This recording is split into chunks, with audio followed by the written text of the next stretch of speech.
Welkom studenten van HAVO 4.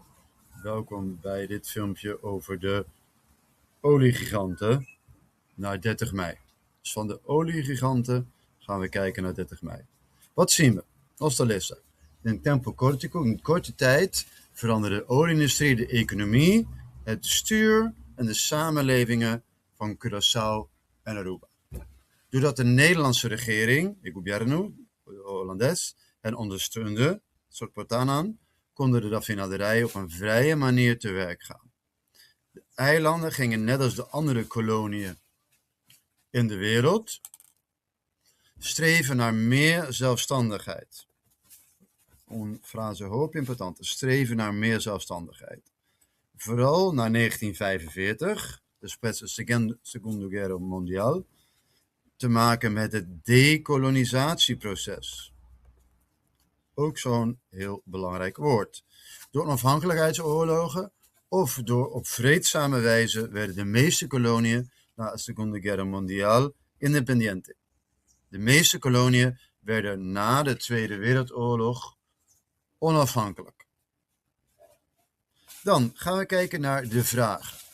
Dus we zien, we hebben gelezen, Nossa lista is aquí, noemde 3 terreinen waarop Curaçao en Aruba waren veranderd na de komst van de olieraffinaderijen. Nou, dan hebben we het over het gebied van de economie. Dus dat is één gebied waarop het was veranderd. Het was veranderd op het vlak van de economie. De samenlevingen van Curaçao en Aruba waren veranderd. Dus de samenlevingen, zo zie je dat dan, de samenlevingen. En de derde is ook het bestuur. Dus ook hun bestuur, dan gobernación, was veranderd. De samenlevingen met een N en ook het bestuur was ook veranderd van de 2 eilanden Curaçao en Aruba. De gobernación. Pregunta 2. Waarnaar gingen Curaçao en Aruba streven, net als de andere kolonies in de wereld, tijdens de periode van de olieindustrie? Streven, mira, arriba, significa aspiración, aspiracional of buscamento. En kijk het daar contesta aquí. 2, de eilanden gingen, net als de andere koloniën wereldwijd, streven naar meer zelfstandigheid. Dus de eilanden gingen net als de andere koloniën in de wereld streven naar meer zelfstandigheid.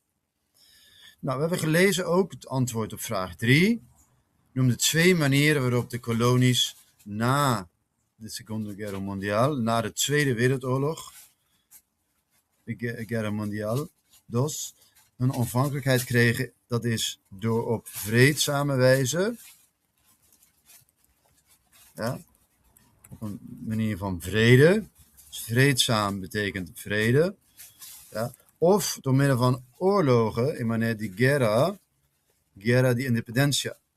Ja, we noemen dat onafhankelijkheidsoorlogen. Niet zo? Dat is een lang woord. Onafhankelijkheidsoorlogen. Met een N erachter. Dus onafhankelijkheidsoorlogen. Dat is, ik ondersta die pregunta 3. Op vreedzame wijze, de manier die pas, of onafhankelijkheidsoorlogen, zoals je daar ziet. Ja? Pregunta 4. Beschrijf het economisch probleem dat veel koloniën in de 20e eeuw hadden in 2 zinnen, dos frases of más.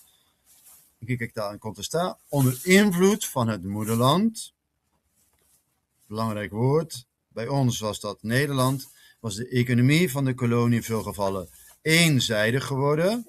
Een heel belangrijk woord, exclamation point.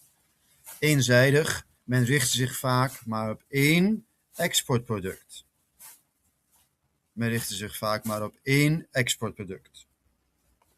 Dan vraag 5.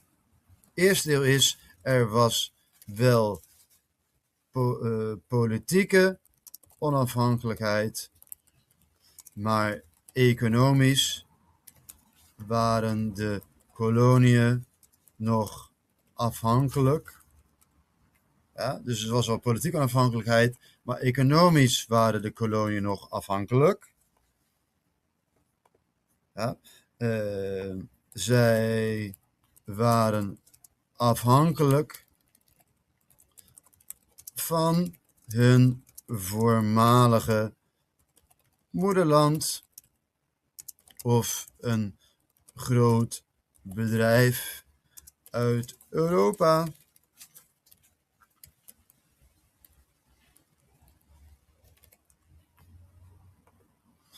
Ja, dus ze waren afhankelijk van een voormalige moederland of een ander groot bedrijf uit Europa. Ja, dat is heel belangrijk. Dus er was dus geen echte onafhankelijkheid op economisch vlak. Op het terrein van de economie, op economisch vlak of op economisch terrein, dus economisch vlak of economisch terrein, die terreno di economia e arenan di economia tano independencia verdad. En verdad tano independencia pa arenan di economica. Er was dus geen echte onafhankelijkheid op economisch vlak. Y contesta die pregunta 5. Er was geen echte economische onafhankelijkheid. Pregunta 6, de laatste pregunta. Explica in un bon frase Kiko significa neocolonialismo pa ex-kolonie. Wat betekende neocolonialisme voor de ex-kolonie? En ex-kolonie betekent vroeger, denk pasado, ta un kolonie, per hoy en día no, pero Kiko significa neocolonialismo pa ex-kolonie. Por ejemplo, Jamaica, por ejemplo, Martinique, por ejemplo, Curaçao. Kikita significa neocolonialismo panan. E contesta. Zij werden wel politiek onafhankelijk, net als net, maar een ander groot Europees land bepaalde wat er economisch gebeurde. Economie heeft te maken met geld, waardoor het echt oplossen van het probleem moeilijk werd. Dus het echt oplossen van het probleem werd moeilijk, want een ander groot Europees land bepaalde wat er economisch gebeurde. Dus er was geen echte politieke onafhankelijkheid. Ja, politieke onafhankelijkheid wel, maar Michel, geen echte economie.